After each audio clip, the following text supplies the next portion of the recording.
जाएंगे आपके पास। फिलहाल एक बड़ा अपडेट सामने आ रहा है। वर्ली से चुनाव जीते हैं आदित्य ठाकरे, 8100 वोटों से चुनाव जीते हैं आदित्य ठाकरे। आदित्य ठाकरे ने मिलिंद देवड़ा को हराया है। देखिए वर्ली में मुरली देवड़ा जो है शिवसेना एकनाथ शिंदे गुट से थे, यहाँ पर आदित्य ठाकरे थे, यहाँ पर संदीप देशपांडे भी थे यहाँ पर, और इन दोनों को ही हराते हुए यहाँ पर बढ़त बनाई और अब जो है रुझान ये भी बिल्कुल साफ हो चुका है। वर्ली से चुनाव जीते हैं आदित्य ठाकरे, और एक बड़ी जीत इसलिए भी कि मिलिंद देवड़ा भी सामने बड़ा चेहरा, और मिलिंद देवड़ा को हराया है। और ये शिवसेना उद्धव गुट के लिए कम से कम ये सीट जो है साख का सवाल बनी हुई थी। आदित्य ठाकरे की जीत, लेकिन ये जीत इतनी ज़्यादा खुशी देने वाली नहीं है। अगर ज़्यादा खुशी मिलती कि अगर शिवसेना उद्धव पार्टी जो है, पार्टी भी अगर बेहतर प्रदर्शन करती, लेकिन आदित्य ठाकरे जरूर जीते हैं वर्ली से।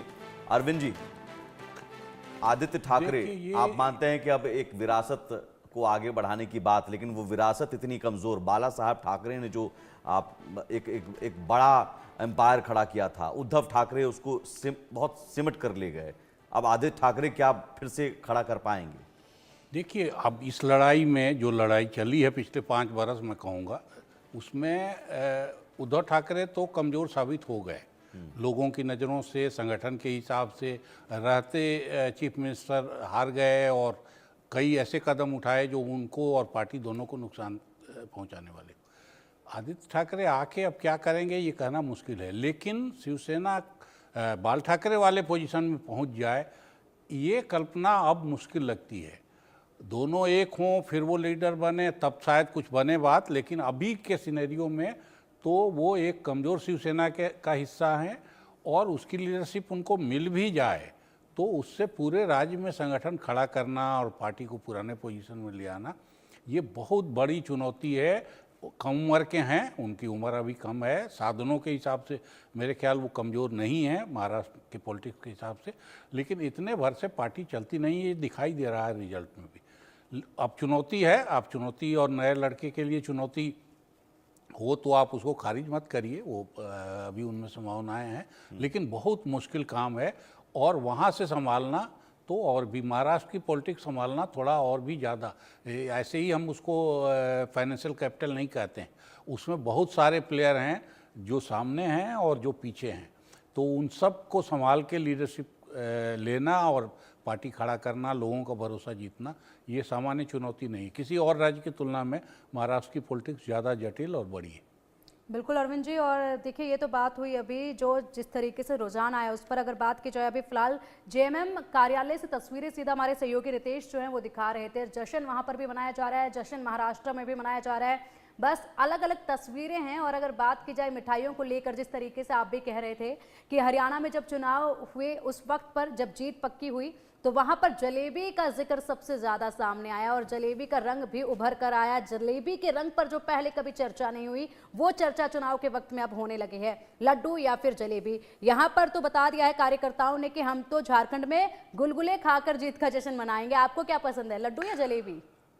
झारखंड के इलाके में पर्याप्त दूध होता है और बंगाल से पास है तो रसगुल्ला वहाँ के लिए स्वाभाविक चॉइस है, लेकिन ये अपना अपना है। ये कुछ हरियाणा चुनाव में कुछ ज़्यादा नाटक कांग्रेसियों ने किया और असल में वो राहुल गांधी का बयान ऐसा आया कि उससे ये नाटक शुरू हुआ।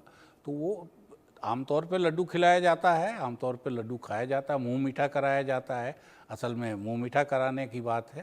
तो वो कुछ ज़्यादा ड्रामा हो गया, तो उस ड्रामे का परिणाम आप देखिए। अभी लेकिन यहाँ गांधी परिवार की अगर हम बात करें, क्या ये माना जाए कि अब प्रियंका गांधी जब आ चुकी हैं अब संसद में, और राहुल गांधी ने जितनी वोटों से जीत हासिल की थी वायनाड में उससे ज़्यादा 4 लाख प्लस से ज़्यादा वोटों से जीत कर आ रही हैं, अब कहीं ना कहीं प्रियंका गांधी फ्रंट पर आ सकती हैं? तो राहुल गांधी को इतने मौके मिले, किसी भी नेता को इतने मौके नहीं मिलते हैं। अब कांग्रेस संगठन के कई नेता भी दबी जुबान कहते हैं कि नहीं, अब प्रियंका गांधी को आगे कीजिए। नहीं, प्रियंका के नाम पे जो बंद मुट्ठी थी वो मेरे ख्याल आज पहली बार नहीं खुली है, वो काफ़ी समय से खुल गई थी। पहले तो ये था कि परिवार की मदद करेंगी, फिर उनको यूपी का इंचार्ज बनाया गया, फिर ऑल इंडिया का वो जनरल सेक्रेटरी बनी। तो अब ये कहना, वो पार्लियामेंट में आ रही हैं पहली बार जरूर, लेकिन अब वो कोई चमत्कार अलग से ऐसा जो बंदमुट्ठी वाला सब आदमी उम्मीद कर रहा था, उस किस्म का चमत्कार उनके साथ अब जुड़ा हुआ नहीं है। उनकी खूबियां हैं काफ़ी, निश्चित रूप से वो बढ़िया बोलने से लेके और बढ़िया रेस्पॉन्स करना हर घटना पे, वो सब चीज़ें उनकी हैं।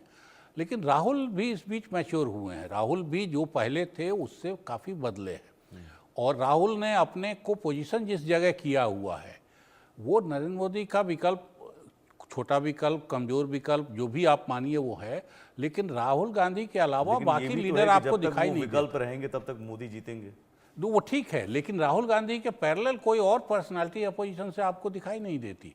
ये कांग्रेस का में उनका दबदबा रहने का, या उनको लीडर रहने का लाभ है, उस परिवार का लाभ है, या इस बीच जो लगातार हार जीत से वो मजबूत हुए हैं। मैं मानता हूँ कि हार को इतने ढंग से संभालना, ये अपने आप में, इतने में तो कोई आदमी किनारे हो गया रहता, तो वो उनके पक्ष में है। अब ये देखना है, पार्टी उनके साथ नहीं चलती है, नहीं चल पा रही है, ये बार बार दिखाई दे रहा है कि जो बातें वो अब या तो वो ज़रूरत से ज़्यादा आगे की बात बोल रहे हैं, या फिर संगठन पे ध्यान नहीं दे रहे हैं। एक चीज ये है कि बटेंगे तो कटेंगे, मैं उस पर आऊंगा। महाराष्ट्र में बटेंगे कटेंगे अगर चला है, तो फिर झारखंड में क्यों नहीं चल पाया बांग्लादेशी घुसपैठियों का मुद्दा? देखिए, अभी डाउटफुल है, मैं मानता हूँ, लेकिन जिस किस्म का स्वीप आया है महाराष्ट्र में, वो सामान्य शासन और शासकीय कदमों से नहीं आता है, संगठनिक कदमों से नहीं आ, उसके पीछे एक ज़बरदस्त इमोशनल अपील होनी चाहिए। महाराष्ट्र में मुसलमानों की जितनी संख्या है, ये नारा चाहे जो भी अब आके बीजेपी का प्रवक्ता बोले, इसका एक मतलब बहुत साफ था, पोलराइज करना और जाति के कार्ड को खारिज करना। महाराष्ट्र में जो जाति का कार्ड उठाया जा रहा था, वो चाहे मनोज जारंगे पाटिल उठा रहे थे, चाहे राहुल गांधी उठा रहे थे, दोनों को खारिज करना था। तो वो दोनों फायदे तो हुए हैं, लेकिन इसके साथ एक इमोशनल अपील अगर न जुड़ी होती तो ऐसा ज़बरदस्त रिजल्ट नहीं आता जो अभी हमको दिखाई दे रहा है। ऐसा स्वीप, जहां कांग्रेस का इलाका माना जाता था, मराठों का गढ़ माना जाता